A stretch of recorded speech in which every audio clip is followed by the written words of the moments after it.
Bonjour à tous, merci de suivre le 6h30. Un conseil des ministres s'est tenu hier au palais présidentiel sous la houlette du chef de l'État Alassane Ouattara. Le conseil a adopté 6 décrets relatifs à l'organisation de l'élection des conseillers régionaux et municipaux. Un scrutin fixé au samedi 13 octobre 2018.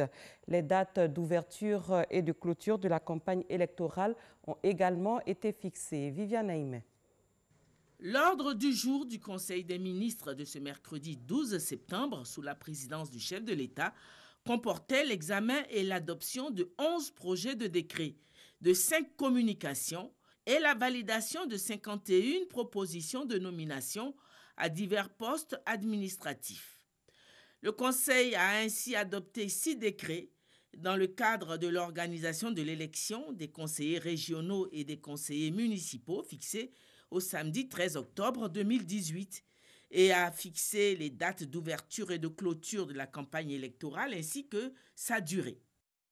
En application de la législation électorale nationale et sur proposition de la Commission électorale indépendante, la durée de la campagne électorale pour les élections des conseillers régionaux et des conseillers municipaux est fixée à 14 jours.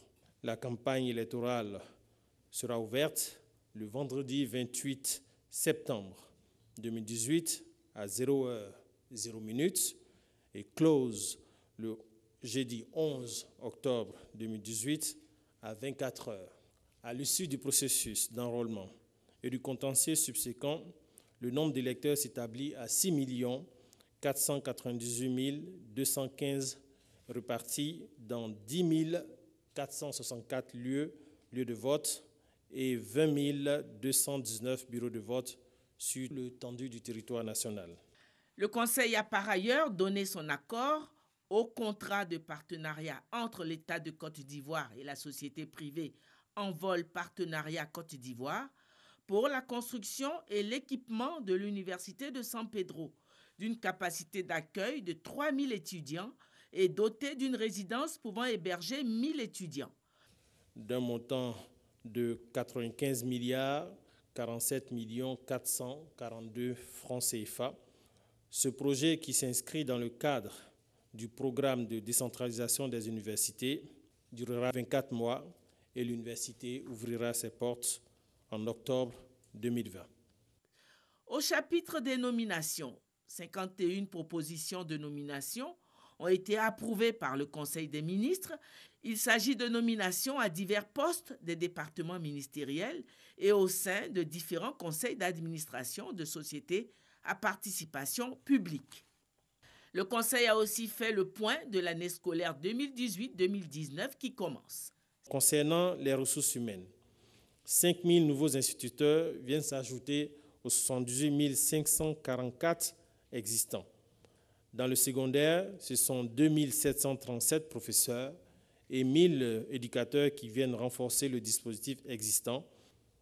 Dans le cadre de la mise en œuvre de la politique de gratuité, 14 milliards de francs CFA sont mobilisés cette année pour la distribution des kits et manuels scolaires dans toutes les écoles publiques. Le Conseil a par ailleurs été informé de la visite officielle qu'effectuera le président de la République du 16 au 17 septembre prochain au Qatar à l'invitation de l'émir de cet État. La Côte d'Ivoire et le Japon ont entrepris d'offrir aux acteurs du secteur agricole un outil pour mieux développer des chaînes de valeur alimentaires. Les opérateurs des deux pays ont harmonisé leur stratégie ce mardi à Abidjan.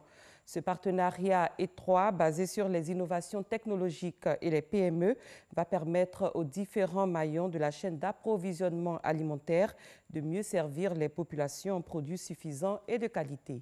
Lancine Bakayoko. Les chaînes de valeur permettent aux entreprises de répondre aux besoins du marché en mettant les activités de production, de transformation et de commercialisation en adéquation avec les demandes de consommation. Ce partenariat stratégique avec le Japon va donc permettre d'augmenter la valeur ajoutée des produits agricoles ivoiriens. La politique qui sera la plus efficace n'est pas d'encourager les grands groupes, les multinationales, à venir en Côte d'Ivoire et transformer nos produits, mais encourager la petite transformation à grandir à se structurer et à être capables de transformer nos produits. Pour donner plus de vigueur à cette politique de promotion des PME, il va falloir relever au moins 2 contraintes majeures. La première contrainte est technologique, parce qu'en général, ces petites transformatrices dont nous parlons, qui sont à l'étape quasiment informelle, disposent de très peu d'organisation, de très peu d'équipements pour transformer de façon efficace nos productions qui sont en très grande quantité. La deuxième contrainte est financière, car les équipements coûtent cher, l'organisation d'une entreprise coûte également cher.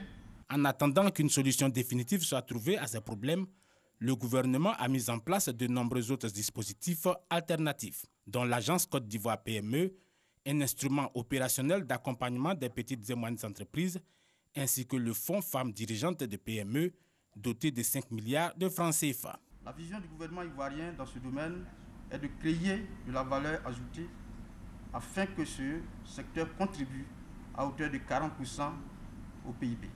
L'objectif de toutes ces initiatives est non seulement de renforcer la contribution du secteur privé à l'économie, mais également de créer de nouvelles opportunités de diversification, ou encore de donner une plus grande impulsion à la production industrielle. Une rencontre sur les programmes d'information de la CEDEAO s'ouvre aujourd'hui à Grand-Bassam.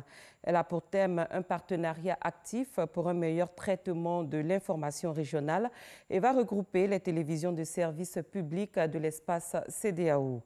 Le directeur général de la RTI situe les enjeux de ce rendez-vous. Alexis Ouedraogo.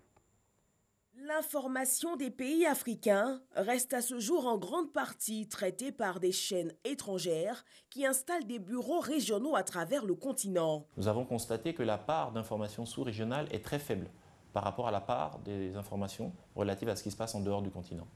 D'un point de vue qualitatif, nous remarquons que les sujets font référence souvent aux catastrophes naturelles, aux actes de terrorisme ou aux échéances électorales fortes comme les élections présidentielles dans les différents pays.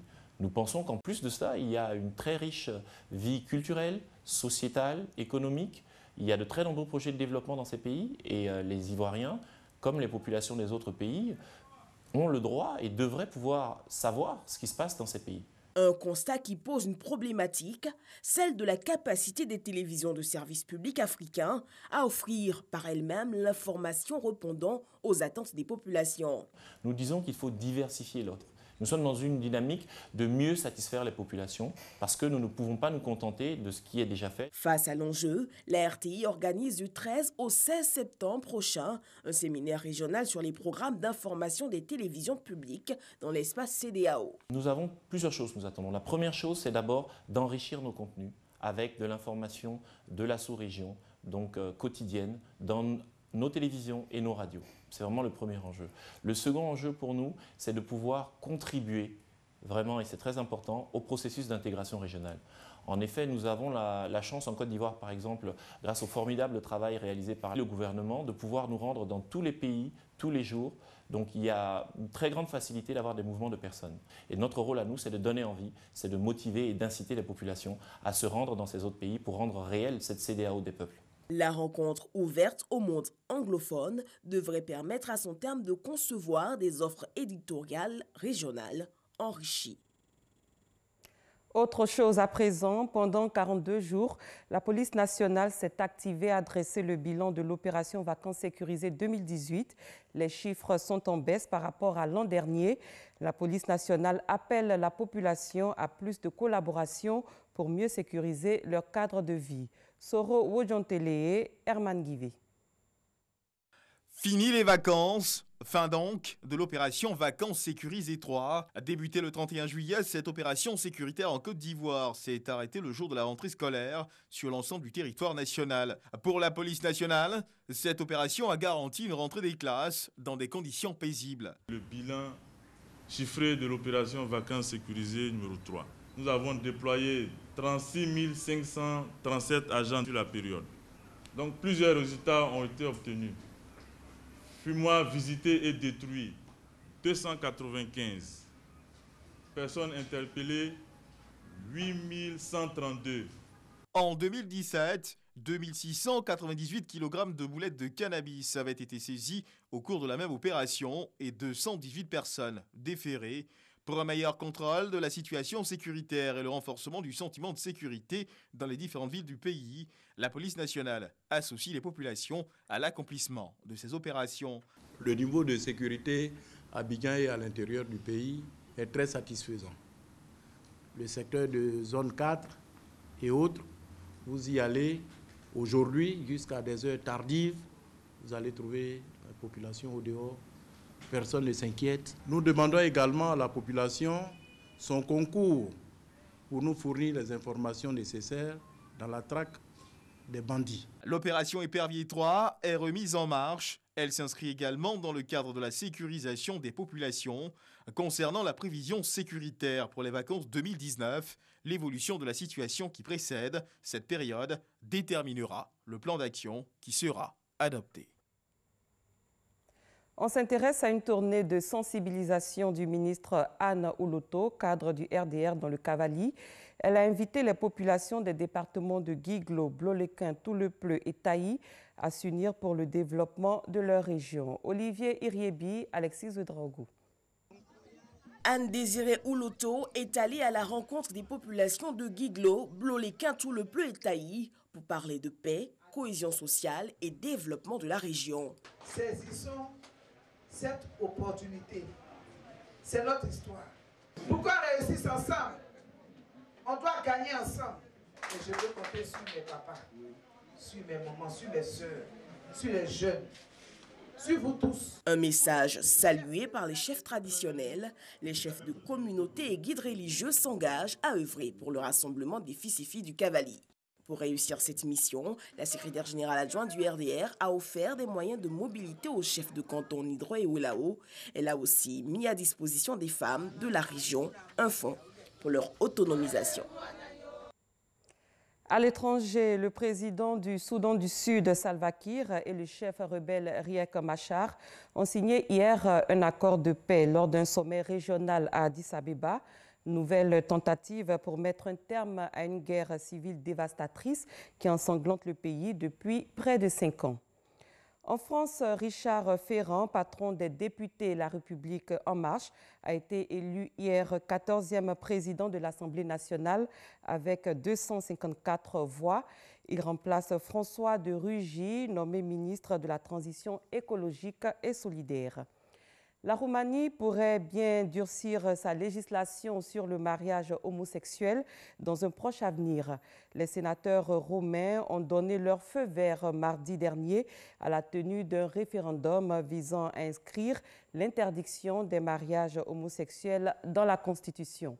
C'est la fin de ce 6h30. Merci de l'avoir suivi. Très bon début de journée à tous et à toutes.